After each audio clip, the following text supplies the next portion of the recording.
আপনার বিল্ডিং এ কয়জন মিস্ত্রি কাজ করেছে?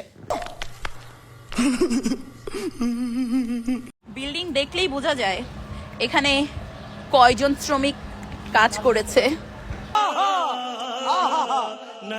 আমি যত জানি যে এক একজনের নজর এক এক রকম, তাহলে তোমরা বলো একজন রোস্টার হয়ে তাহলে এই নজরটা আমার কিভাবে দেওয়া উচিত? একজন রোস্টার হয়ে আমার মুখের ভাষা আসলে এই মেয়েটার কি দেওয়া উচিত? তোমার বিল্ডিং এ কাজ করা যাবে? তোমার যদি ভালো অভিজ্ঞতা থাকে তাহলে আমি তোমাকে কাজ দিতে পারি। তো hey guys, I am back 2 দিন পর। তো কেমন আছো তোমরা? আশা করি অনেক ভালো আছো। আল্লাহর রহমতে আমি অনেক ভালো আছি। কথায় আছে না যে তোমার যখন খিদে লাগবে তখন তোমার খাইতে দিতে হবে, আর তোমার যখন খাবার প্রয়োজন ঠিক তেমনই এদেরই এরকমই যে এগে যখন কুরকানে উঠবে তখন তুমি বাসনা ঠেলে দিবা, ততক্ষণ পর্যন্ত এদের জ্বালা মেটবে না। তাই জ্বালা মেটানোর জন্য আই এম যে অল টাইম ব্যাক।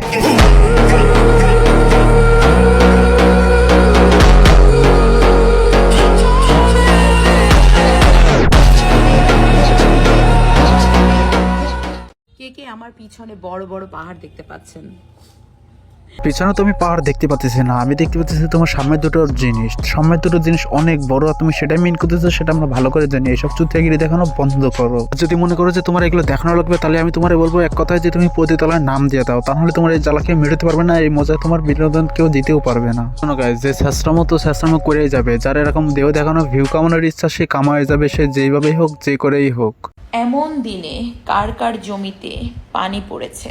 কারো জমিতে পড়ুক বা না পড়ুক, তোমার জমিতে তো ভালো করে পানি পড়েছে নাকি? একজন হোক বা 10 জন, সে তো পানি দিয়েছে অবশ্যই। যার কারণে তুমি বুঝতেছো যে তোমার জমি ভিজে রয়েছে, সবার জমি শুকনা। আসলে না, তোমার ক্যাটাগরিতে যারা আছে সবার জমি ভিজে থাকে শীতকালে। মেশিন ভালো না, জং ধরে গেছে। যা। শোনো গাইস, তোমাদের আমি বলতেছি যে কথায় আছে না যে হাতি বাঁচলেও লাখ টাকা মরলেও লাখ টাকা, ঠিক তেমন এই মাগিরা, ঠিক আছে? যে তুমি যতই বয়স দেখাবো, যতই বুড়ি হয়ে যাক, যাই হোক, ফিল্টার মারে লিপস্টিক ঘষে তারা ঠিকই মনে করবে যে তারা 18 বছর কুমারী থেকে গেছে এখনো। দুষ্ট দেখে বোঝা যায় না, একদম চাকাচাক। হ্যাঁ, সে তো অডিয়েন্স একদম বুঝতে পারছে, আর তোমরা দেখেই বোঝা যায় যে উপরে ফিটপাট তলে সদরঘাট। শোনো, চকচক করলে যেমন শোনা হয় না, তেমন তুমি ফিল্টার আর লিপস্টিক যতই ঘষো তোমার জীবনেও একদম পুরো ইয়ং দেখাবে না, একদম পুরো মাগি তো মাগিকের মতোই দেখাবে। তারপর বলো কে কে আমার ছবি জুম করে দেখাও। আচ্ছা, আমার ছবি কি জুম করে দেখার প্রয়োজন আছে?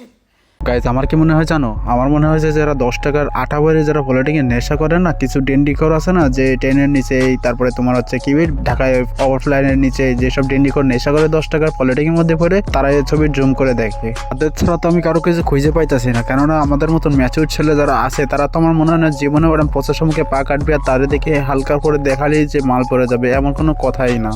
আপনার তো চেম্বার আছে 2টা, তাই না? এই যে এই মেয়েরা এত কষ্ট করে তোমাদের চেম্বার দেখাইতেছে দুইটা, মাঝখানে দেখো একটা গলির রাস্তা আছে, সেটাও দেখাইতেছে যে কোন রাস্তা দিয়ে তোমরা আসবে, কোন রাস্তা দিয়ে তোমরা যাবা। তাও যদি তোমরা বুঝতে না পারো তাহলে ভাই তোমরা কি বুঝতেছো? আপনার বিল্ডিং এ কয়জন মিস্ত্রি কাজ করেছে?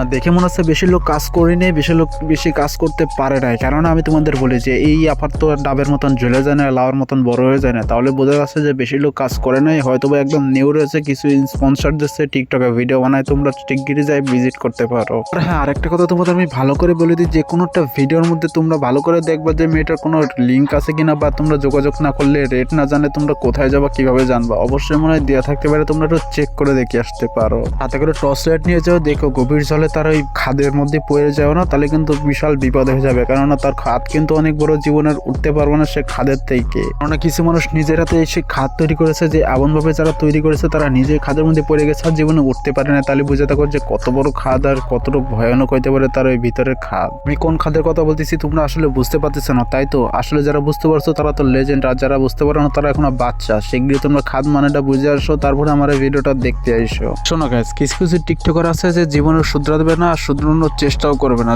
ঠিক যেমনটা বলতে পারো যে কুত্তার লেজ কখনো সোজা হয় না ঠিক কেটে না দিলে, তাহলে এইসব টিকটকারদের কেটে দিতে হবে, তা নাহলে এরা জীবনে শুধরাবে না। ততদিন পর্যন্ত রোস্টারের ঠাপ না খাবে ততদিন বুঝতে পারবে না যে রোস্টারের ঠাপ আসলে কতটুকু ভয়ঙ্কর হতে পারে, কতটুকু টক্কা মার হতে পারে, তা নাহলে এরা জীবনে বুঝতে পারবে না। আর রোস্টারের চোখে যদি একবার পড়ে যায় তাহলে জীবন, লাইফ সবকিছু একদম বরবাদ হয়ে যাবে। তোমার বাপের কপাল ভালো যে আমার মতন পাবলিকের সামনে পড়ে গেছো, আর যদি আমার থেকে ভয়ঙ্কর কারোর সামনে পড়ে যেতে তাহলে এতক্ষণ তোমার কি কিডনি বিজনেস সব বাস্ট হয়ে যেত, এমনকি তাকে রোস্ট ভিডিও দেখে তুমি কানা হয়ে যেত, তোমার কানের পর্দা ফেটে রক্ত বেরোনো শুরু হয়ে যেত। তোমার বলতেছি যে তুমি আমার ভিডিও দেখতে পারবা কিনা জানি না, যদি তোমার সামনে পড়ে যায় তাহলে তোমার বলবো একটা এইসব ভিডিও বন্ধ করে দাও, এইসব ভণ্ডামি বন্ধ করে দাও, তা নাহলে কিন্তু সত্যি তোমার অনেক ডেঞ্জারাস ভয়ঙ্কর বিপদ হইতে পারে সামনে। শোনো, বুঝলে বুঝপাতা, না বুঝলে তেজপাতা। তুমি যদি বুঝে দাও তাহলে আমার ভিডিওতে বুঝে দাও, বা যদি না বুঝো তাহলে মনে করবো তোমার মাথায় কিছু নেই, তোমার মাথার যে জিনিসটা সেটা হচ্ছে তোমার পাশায়, যার কারণে তুমি এরকম ভিডিও বানাও। তো গাইস, যা বলার আমি বলে দিচ্ছি। রোস্টিং তোমাদের কেমন লাগলো? ভালো লাগলে চ্যানেলটাকে সাবস্ক্রাইব করে দেবো, ফেসবুক পেজটাকে ফলো করে দেবো। সে বন্ধু ভালো থাকো, সুস্থ থাকো, দেখা হবে নতুন কোনো ভিডিওতে।